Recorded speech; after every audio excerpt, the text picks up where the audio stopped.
Hey nerds, Farmer Jesse here. Welcome to Growers Daily, your daily dose of ecological farming insight. It is Friday, April 24th, 2026, and today we're talking about where the pros go to learn about farming. We're talking about what to do when you find a deserted island, if that should ever happen to you, and it is Feedback Friday, so let's do it.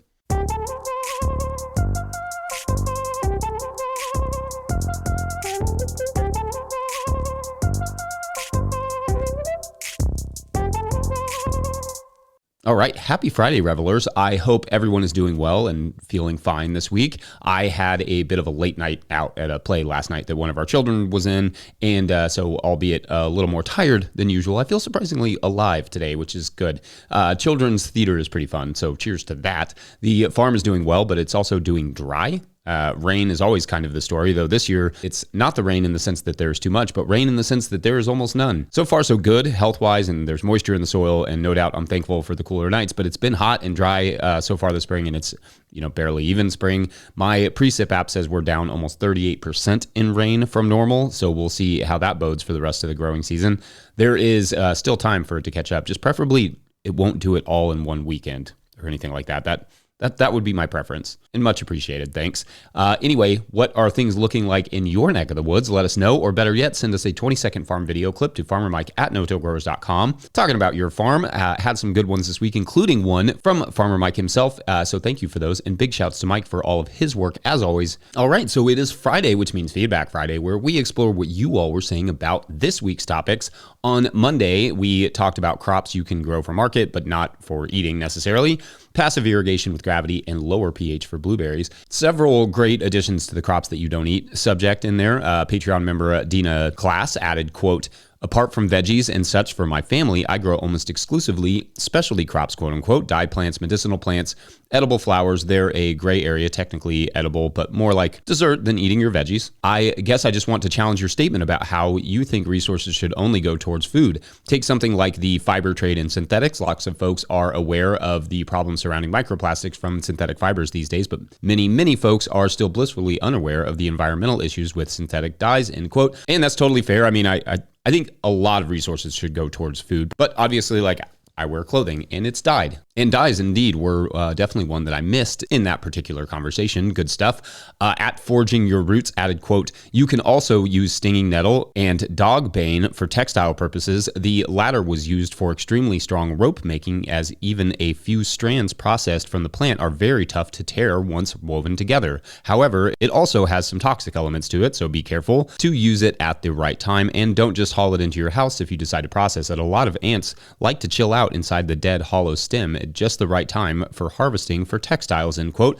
Good to know, and I definitely don't need to be bringing any more ants into the house than already find their way in here. Interestingly, we have fewer ants in the house in dry years. Like right now, there's not very many. When it rains, it also pours ants here for some reason, likely, seeking dry refuge. Also, I talked about some burlap I'm playing with, and at Snowflake Farm and a couple others noted, quote, "Hey Jesse, I noticed the burlap you were putting down looks lighter than the 10 ounce that Ben Hartman recommended, and more like the stuff that I received when I ordered it," end quote. I'll talk about all this later, but when I went to order burlap, I don't know, November or something, the only one I could find in the width that I needed at the time was like 8 ounces. So it is a bit light for a mulch, but I figured I would trial it anyway because I had it. And what I'll do is I'll just lift it from time to time, just literally like kind of pull on it a little bit to keep the weeds down per Ben's recommendation until the squash takes it over. But yes, in general, a denser weave is going to make more sense for weed protection. We'll see though. I think in the low weed situations like a no-till garden, it should help with the moisture enough,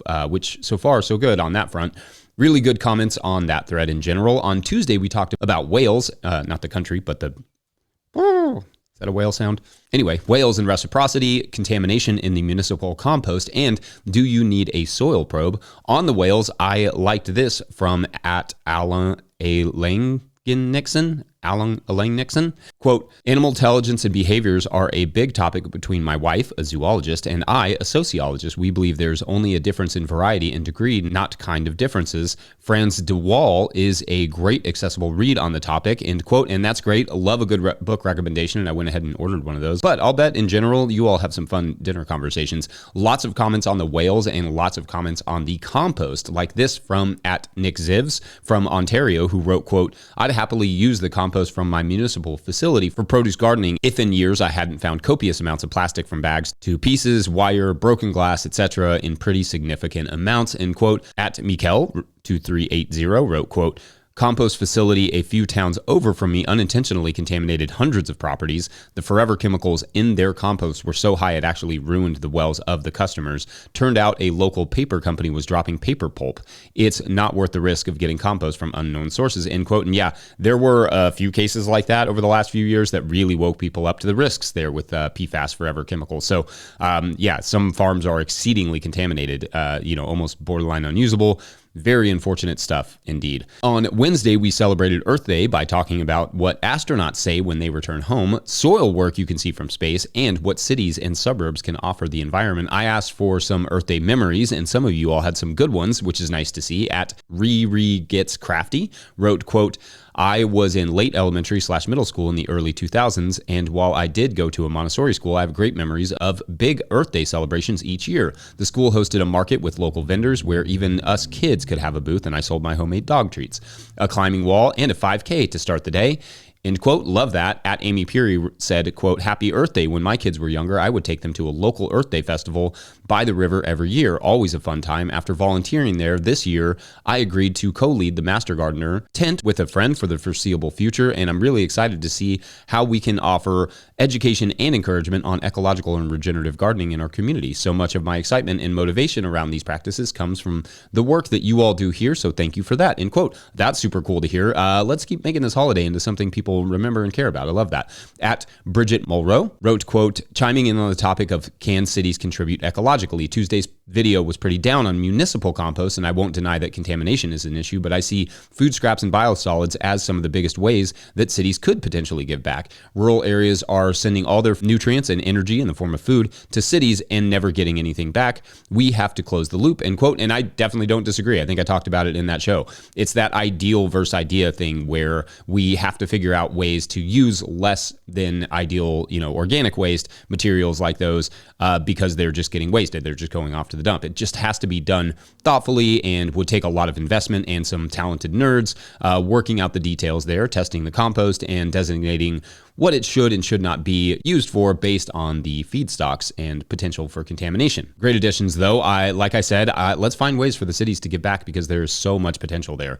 At Hope of Dawn added, quote, perhaps this is incurably optimistic, but I don't see space exploration and the effort to get to the moon and beyond as necessarily a net negative for caring for the Earth. The original space race gave us an amazing number of advances in science, materials, and technology. If nothing else, I would imagine figuring out how to grow plants in space/adapt our living requirements to inhospitable environments like the moon and Mars will give us insights on plant biology, soil health, and microbiomes, and much more that can be used to improve how we handle our footprint on our own little blue world. Like so many things, it all depends on how we handle space exploration, but I don't think it has to be done at the expense of forgetting to care about the Earth, no matter what certain billionaires might say, end quote.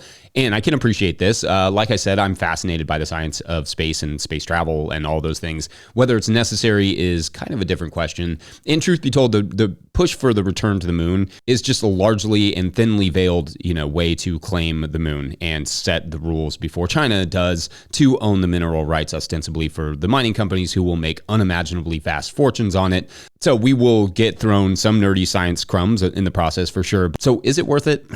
I mean, with 100% total respect for this view, for me, we already know how to grow plants. I think we should just do more of that. Yeah, here on Earth. Lots of fun comments that day and every day, really. You all have been amazing this week. Then on Thursday, jasmine vines, vermicomposting, a clover, and a pumpkin patch. What 5 books I would save in a fire and soiled with rocks was the kind of topics of the day. On the rocks, Philip Flom wrote, quote, so it's a huge pain in the butt to do, but when I was in Vietnam, they'd make a rectangular frame with wire screen attached with maybe 1 inch by 1 inch holes. They'd take a scoop of soil, throw it on the top of the screen, and the rocks would roll down and the soil would fall through. I have since back in America seen large steel versions of this used on new construction sites where tractors can dump scoops onto the screen to screen out the rocks. Like I said, it's a real pain, but land ain't cheap, end quote. Yeah, and sometimes the land that you can afford is mostly rocks, but there are indeed rock removing implements that, here in the United States, at least, that I think we've talked about before, different various rock removers. This is limited to some extent by the size that those removers can remove, but that is also a thing for sure. On the 5 books topic, Philip Flom also noted a book on medicinal plants and indigenous herbs might be useful in apocalypse, and that is definitely a good call. A good foraging book and a good medicinal herb book would probably have to come along. I wouldn't regret that, in that situation. I bemoaned the stringing of our tomatoes that day, and at Full Bart asked, quote, "Why don't you bury the string under the tomato when you plant them? I tie a loop and put it at the bottom of the hole, then put the tomato ball on top of it. A couple weeks later, I could come back and hang the string up and attach the tomato," end quote. I've heard that before, and that's not actually a bad idea. I hadn't really thought about it. I would still have to get down and prune them, obviously, but at least, the string would be there, and I could just pick that up and tie it off. Now, I just need to remember that in a year. Also that day, at Douglas Pierce Return to Forever congratulated me on Brighton's demolition of Chelsea. And I have to say, I've been staring at the Premier League table all week. It's just like one of the most beautiful things I've seen in a while, especially after our, brush with the relegation zone a couple months back. Anyway, thank you all. Great stuff as always. You all are amazing. Otherwise, we're going to take a quick break. When we come back, where growers go to learn besides their own comment section, you nerds, BRB. Today's episode is brought to you by Grown By.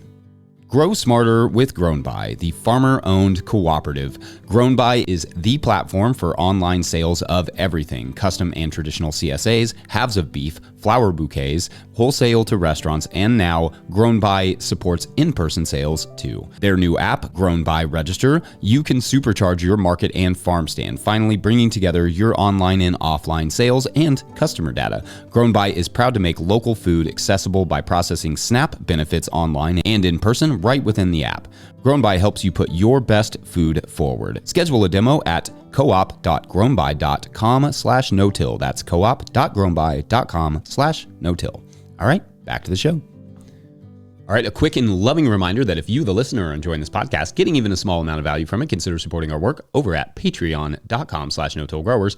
I will try to get to questions from everywhere the questions come in, but I will always get to your Patreon questions. Now, today's Patreon question comes to us from Patreon member Farmer Friend, who writes, quote, "Hey, Jesse, I just signed up for a Patreon membership, and I'm really grateful to feel like I'm in a place where I can do that. It's no exaggeration to say I've learned at least half of what I know about farming from no-till growers, and I work in a farmer training program, so I always send trainees your way. Thanks for all you've done to help change farming. It's making a big difference." Thank you. That's very cool to hear.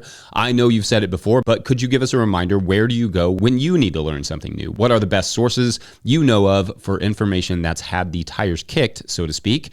I know you dig through scientific research. How do you usually find it? Or other non-science resources you've found to be helpful? Thanks for all your advice over the years. End quote. All right, great questions here, and thank you for signing up and supporting our weird little work over here. That's really appreciated. It will never cease to amaze me that you all are willing to do that, and so I hope our work does indeed, go to helping you and everyone else for free. That's the goal. All right, so I am going to answer your questions and expand a little bit just to include where do the pro growers go for their info. So for me, I use a few different sources for general information that aren't just me, experimenting on my farm, though obviously that's part of it. The first is books. I like to read. I like farm books. I will thumb through a random farm book at least once a week just to see what I can glean, because as your experiences increase, right, the relevance of certain books, even books you've read before, changes. So revisiting the books often has a lot of value that it didn't have when you first read them. I also love history books. Books about the history of agriculture are my favorites, and I often gain a lot of good insight and ideas from those books, just on growing methods and lo-fi techniques. Growing for Market Magazine is a good resource too. They've been a sponsor in the past, so full disclosure there, but I still subscribe and appreciate the articles they send. If I have a specific technical and or, science-oriented question, I will often, start reading the research on that particular question and just seeing what's out there. That I honestly, most of that I just find through Google Scholar, and we'll just make sure whatever it is in a peer-reviewed or respected journal. I don't usually just read scientific papers for goofs, but if I'm curious about something, I will spend probably more time than I need to on them. And good journalism. I read several articles out of the New York Times every day, many of them science or ag-related. Good journalism is just so incredibly valuable, and having done some journalism myself, I know how difficult it is and how valuable. Civil Eats is great journalism that is often more relevant to farmers as well. I also love conferences and farm tours and just chatting with my local farmer friends. That's probably where I get the most helpful answers to the questions I have, because it's from people in my area who actually tried those tools or techniques or whatever it is I'm curious about. I will go to Instagram a little bit for ideas, but I don't really spend any time there or really on TikTok. That isn't to say there aren't some good ones on there or good creators, just that the info is often, I don't know, it's a little bit repetitive or not helpful, or even just it's a lot of advertising. So the bang for the buck, and by buck I mean time, is just, it's not always there for me. Also, I don't like addictive things. Like I really, really dislike that. As soon as I feel, the need to impulsively do something like check Instagram or Facebook or TikTok or whatever, I just get off of it. After a lifetime of questionable addictions on my own, the last thing I want is just one more, just that just devours my time and kills my mood, like TikTok can. So I try and avoid that one. Forums are good. Shouts to No Till Growers Forum, and a lot of good pro growers will use those to converse. The Market Garden Forum on Facebook used to be really good. Again, I avoid Facebook, haven't been there in a long time, so I have no idea if it's still good. But if that site still has some semblance of a bright side, it's probably that you can chat with other growers in the forums, similar to like a conference, who have actually, used the tools, or at least presumably used them, or grown the crop, etc. For me, I don't follow like any influencers really, and that isn't to say there aren't really good ones out there. I'm absolutely sure there are. I just feel like it's easier for me to keep new and different information coming and being objective if I'm not being overly influenced by other people's content. So I don't watch a lot of it. Sometimes that means I'm out of the loop on something, but so be it. I'm human and happy to be wrong sometimes. Podcasts are a great resource for farmers, obviously, because we have a lot of time on our hands. I mean, I listen to some farming podcasts, but admittedly, I mostly listen to history, sports, science, or news because I am literally farming while I have the podcast time. So I don't always want to double dip there. I should, however, also add that a lot of pro growers listen to business podcasts and stuff like that, probably as much as, if not more, than farming podcasts, just to get a better understanding of their business and get some more perspective.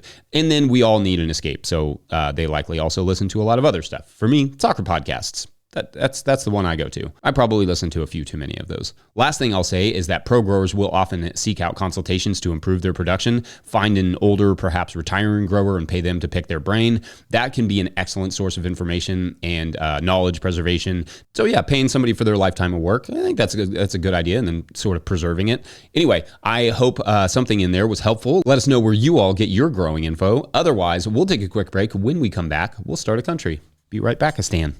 We could call it that if you want to. I mean, it's no pressure for me, but I'm just saying.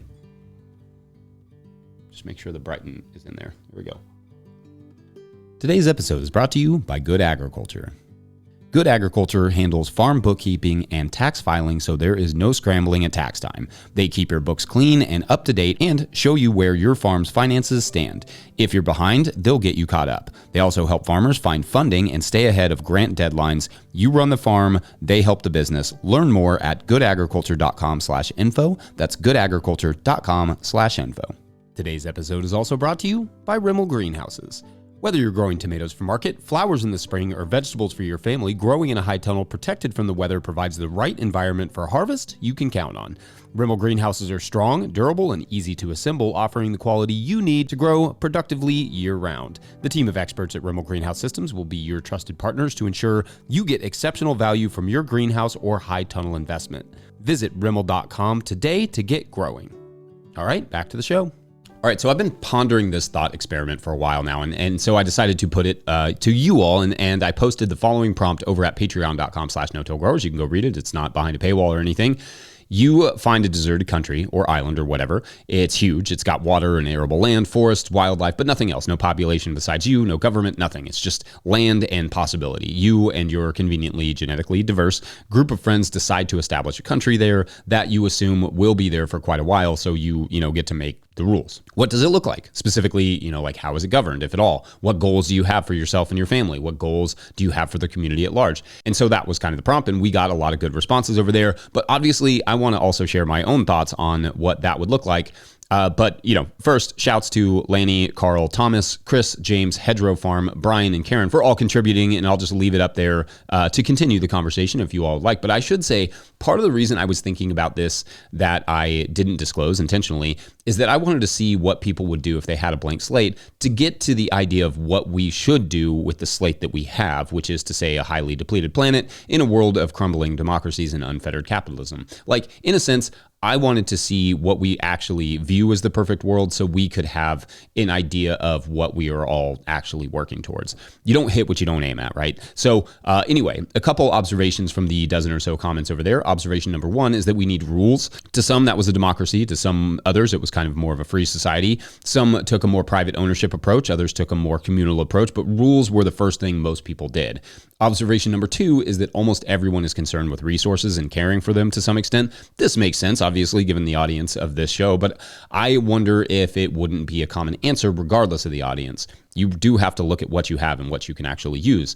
Observation number three, equality. Not everyone approached it the same way, but most people mentioned some form of equality, equal shares of the land and resources, neutral spaces, etc. No one said it's a free-for-all, you get what you claim and you get to protect that, which makes sense. I don't think anybody actually wants to live in that sort of world. And then there were several nuanced answers over there that I think are worth reading through if you get the time. So for me, what would I do? Given the admitted sparseness of the prompt, I think I would start with establishing a council where each family is represented, but every community member would have a vote.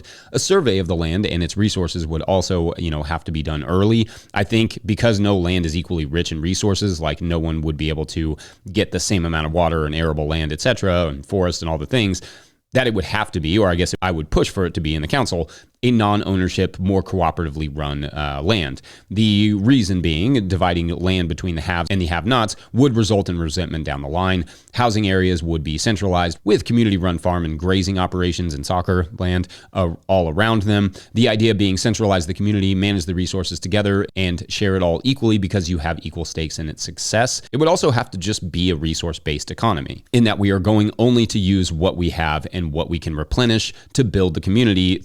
For me, this sounds perfect because it sounds sustainable, community-based, quality-based, resource-based. Now, does it sound doable today? Well, I mean, probably not really, but could a resource-based economy be possible eventually if we work towards it? Yeah. Could we support more cooperative, farming communities? I think so. Maybe even as a society, we could start to encourage them, fund them, help establish and maintain them. Sometimes the barrier to entry is literally knowing how to do it. That would be a good use of government today, helping people to get together and work these lands cooperatively. But anyway, I like this sort of prompt because it forces you to think about what you actually want out of a society, what you actually would want to build, and what it would take to get there, at least a little bit closer to it. So what say you all? Let us know, or just think about it as you enjoy your weekends, or go debate over there on the Patreon thread. That's fun too. Otherwise, I think that's it for this Republic of Feedback Friday. Don't forget, No Till Growers is a nonprofit 501c3, so donations are tax deductible and greatly appreciated. That's a word. Please make sure to like and subscribe and or follow wherever you're getting this podcast. That is an easy way to help us out as well. Enormous thank you to all of our show sponsors. And if you ever like to sponsor this show, you can reach out to Farmer Michelle at notillgrowers.com. Big thank you to Michelle. Big thank you to No Till Growers Board of Directors. Huge shouts to Willie Breeding for the theme music, Mike Hilbert for the production help and editing, and my wife Hannah for absolutely everything in the world. Also, shouts to Epidemic Sound for the background music that you can hear so I can get a drink of tea. Cheers. Pick up a hat or a copy of my book, The Living Soul Handbook, at notillgrowers.com to support our work. Big thank you to everyone over at patreon.com/notillgrowers, where at a certain level, or if you did bump up from one level to another, or you sign up in the month of April for at least another week, you get a shout out on the show. So big shout outs today to Bill Price, Alex and Oliver, Dwight Yoder, Bill King, Doug, and Ian at Grindstone Farms. Shouts to all of you for keeping this thing going and growing. And as a reward, I give you a ridiculous story. So as you will remember, our heroine, Lydia's cruise ship has just been hijacked by pirates, and it's frankly ticked her off a little bit. I'm not going to lie. So she decides to fight back, and not really thinking about it, she just walks up behind one of the pirates who is standing lookout and just pushes him overboard. Just bye. And another pirate comes running up. He sees her. He sees his mate fall and stands next to her, like right next to her, and says, "What the heck just happened?" And he looks over the side, and he looks right through her as he says it, as if Lydia's not standing right in front of him.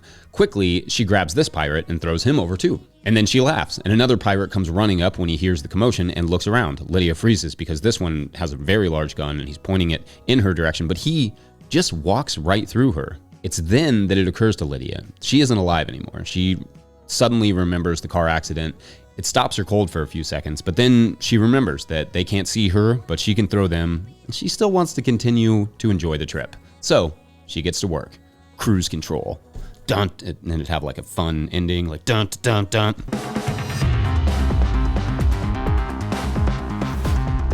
Something like that. It'd be great. Thanks for watching and or listening. We'll see you on Monday. Have a great weekend. Bye.